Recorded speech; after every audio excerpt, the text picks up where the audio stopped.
Welcome back, future doctors, engineers, and scientists, to this explainer. Listen, if you've been following along with our journey through calculus, you know we've spent a ton of time talking about limits. But today we are crossing a massive threshold. Average speed is for beginners. Today, we're going to take everything we've learned about limits so far and use it to invent what is arguably the most powerful tool in all of science. We're talking about the birth of the derivative. Imagine a glowing neon speedometer right in front of you. If I ask you how fast you drove to the store, you could easily give me an average speed just by dividing your total distance by your total time. But in the real world, things don't just happen on average. Things change in an instant. A car accelerates, a rocket launches, a chemical reaction sparks. So how do we measure change right at this exact freeze-frame millisecond in time? Well, to do that, we have to push way past what basic algebra can do. I'm Mr. Math, and man am I excited to guide you through this explainer today. We're about to unlock a brand new mathematical superpower that will literally change the way you look at the universe. Are you ready for a new mathematical thrill? Let's go! Section 1. The tangent line formalized. Let's jump right into solving Stewart's famous tangent problem. Okay, picture a beautiful sweeping curve on a graph. We want to find the exact slope at one single, solitary point, which we'll call point P. But to find a slope, algebra demands 2 points, right? So we cheat a little bit.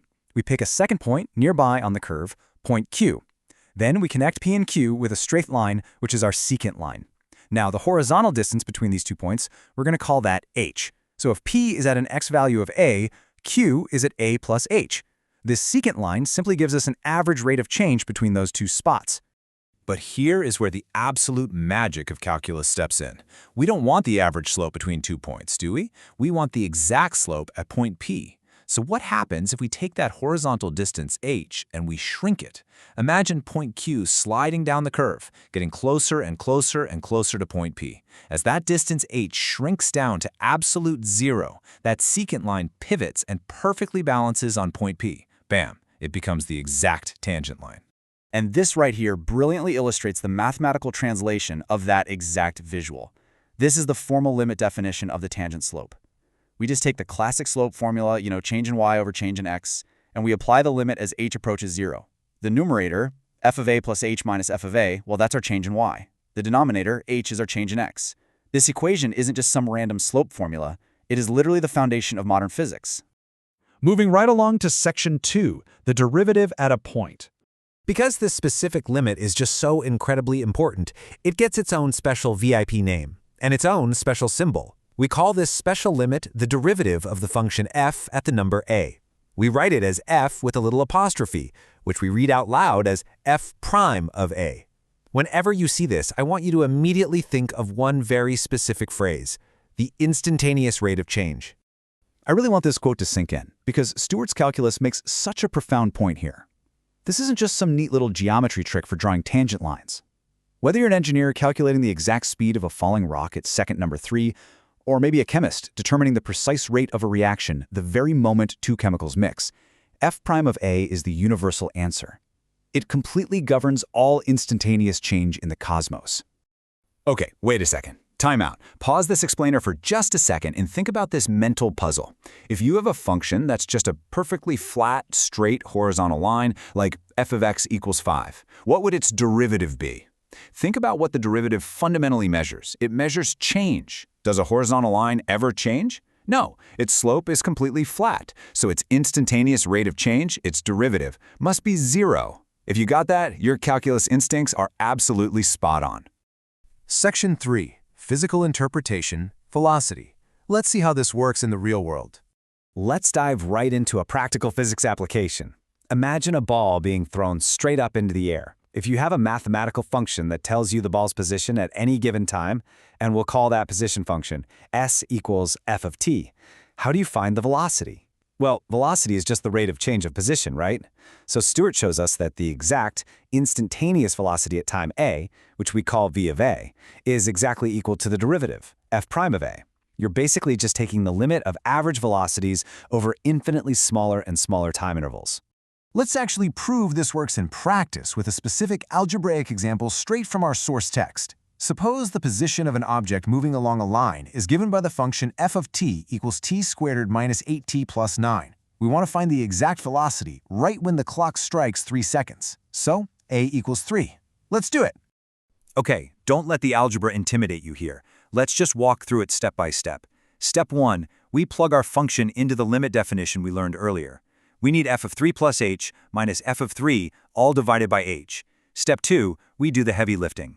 We plug 3 plus h into our t-squared equation. Expanding 3 plus h squared gives us 9 plus 6h plus h squared. We distribute the negative 8 to get minus 24 minus 8h and then add that 9. When we combine all the numbers on top, they beautifully cancel each other out.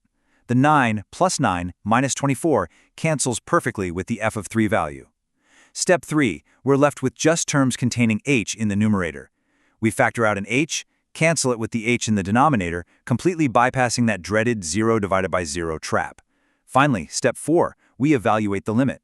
We're left with just the limit as h approaches 0 of h minus 2.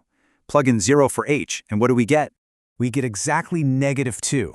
But hold on, what does the velocity of -2 actually mean in the physical world? Well, in physics, the sign of the velocity indicates direction. A positive velocity means the object is moving forward or upward. So a negative velocity here brilliantly illustrates that at exactly 3 seconds, our object is moving backward along its path at a speed of 2 units per time. Makes total sense, right? Section 4. Rates of change in science. The sheer scope of the derivative is honestly mind-blowing. Calculus is everywhere. If you study chemistry, you're going to use the derivative to find the exact rate of a chemical reaction at a specific concentration. If you go into economics, the derivative is your marginal cost, which is the exact rate at which production costs increase when you produce just one more item. In physics, the derivative of velocity gives you acceleration, and the derivative of work gives you power. In biology, it models the instantaneous rate of population growth in a bacterial colony. Mastering this one mathematical tool unlocks your ability to understand incredibly complex systems across all these diverse disciplines. So, if you take absolutely nothing else away from this explainer today, I want you to burn this rule into your brain. Whenever you're in a science or business class and you hear the word rate, rate of change, rate of growth, rate of reaction, I want your brain to instantly shout derivative. They are the exact same concept, just wearing different outfits. And finally, Section 5. The Derivative Challenge. Let's test your new skills. All right, heroes, here is your challenge for the day. If your function is a fraction, let's say f of x equals 3 divided by x, can you find the derivative at x equals 3? Can you find f prime of 3 using the limit definition of the difference quotient? I'll give you a quick hint.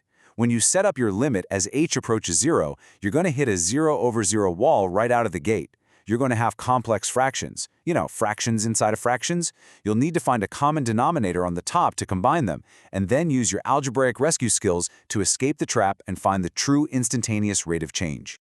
Work through that fractional derivative challenge and drop your final answer in the comments below. By mastering the limit definition of the derivative today, you are officially crossing the threshold into differential calculus. Congratulations! But let me leave you with this final crazy thought.